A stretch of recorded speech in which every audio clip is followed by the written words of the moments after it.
बहुत ज़्यादा इम्पोर्टेंट है पात्रता परीक्षा के बाद चयन परीक्षा के लिए ये टॉपिक, क्योंकि चारों प्रकार के बाद जैसे कि तत्, शुषिर, घन और अवनद्य, ये चारों हमारे इम्पोर्टेंट वाद्य यंत्र हैं और जो एमपी टेट चयन परीक्षा में है इसका टॉपिक है। तो आज हम लेकर आए हैं दोस्तों तबले के बारे में। ये सारी जो डिटेल्स है ये तबले के बारे में है, बिल्कुल स्किप ना करें, बारी बारी से हम इसको समझेंगे।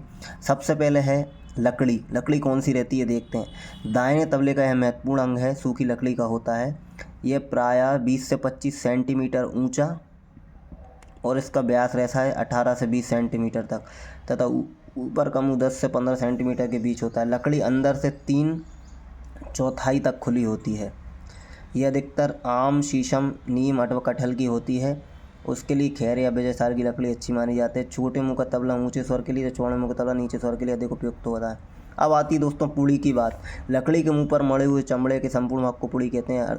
इसके अंतर्गत स्याही, लब, चांट या गजरा आता है। जैसे कि आपने देखा होगा तबले के ऊपर जो बकरे की खाल मड़ी हुई रहती है, चमड़ा जो मड़ा रहता है, उसे हम पुड़ी कहते हैं, ध्यान रखिएगा। गजरा, गजरा जो खाल के ऊपर जो मड़ा रहता है जिससे हम टाइट करते हैं।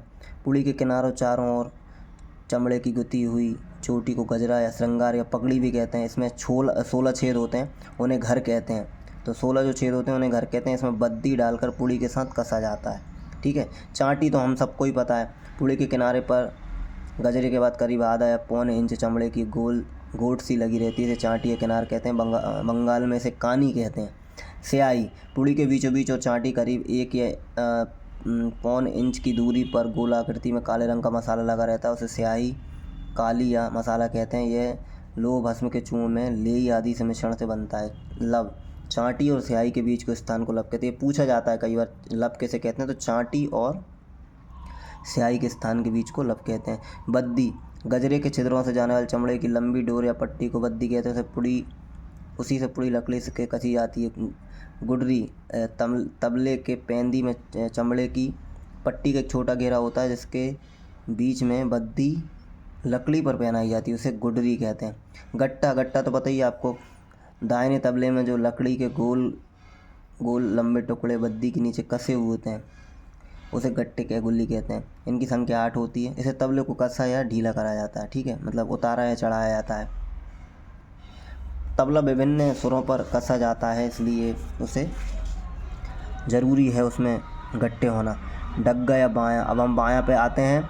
तो तबला जोड़ी का यह है भाग दाहिने की अपेक्षा कम ऊंचा, बीच का भाग अधिक आकार, व्यास और मुंह दाहिने की तुलना में काफ़ी अधिक होता है। इसकी ऊंचाई लगभग 20 से 22 सेंटीमीटर के आसपास होती है। कूड़ी, जिस प्रकार दाहिने तबले में लकड़ी होती है उसी प्रकार बायां में कूड़ी होती है। इस पर चमड़ा मड़ा होता है। पहले देखिए मिट्टी का गोल आकार का बना होता है, परंतु सरलता से टूट जाने के वैसे ही अब तांबे, पीतल या लोहे का बनाया जाने लगा है।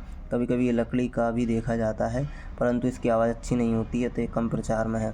पूड़ी, कूड़ी के मुँह पर चमड़े में लगे हुए संपूर्ण भाग को पूड़ी कहते हैं। दाहिने के समान बाएँ की पूड़ी में भी गोट, मैदान या स्याही आदि का समावेश रहता है। पूड़ी तो आप समझ गए होंगे ना, जैसे कि जो चमड़ा कसा हुआ रहता है उसी को हम पूड़ी कहते हैं, ठीक है। गोट, पूड़ी के अंदर किनारे किनारे लगी चमड़े की पट्टी को गोट कहते हैं।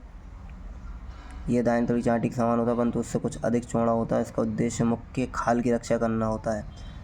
स्याही, पूड़ी के किनारे गोट से पूड़ी के एक किनारे तथा गोट से कुछ स्थान छोड़कर करीब 2.5 या 3 इंच का गोल काला मसाला लगाया जाता है। स्याही तो आपको पता ही है, पढ़ने की ज़रूरत नहीं है, ठीक है।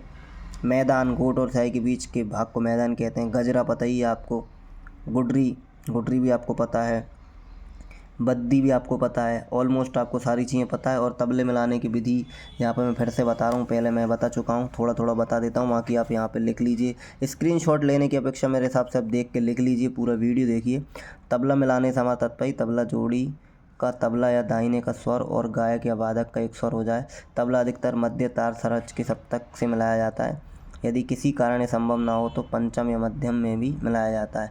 तो तबला मिलाने की सारी चीज़ें आपको पता होंगी। इसी प्रकार से तार, तानपुरा और भी चीज़ों का यहाँ पे पूछा गया, वायलिन वगैरह का। तो कैसा लगा दोस्तों आज का ये वीडियो, उम्मीद है आपको पसंद आया होगा। Thank you so much.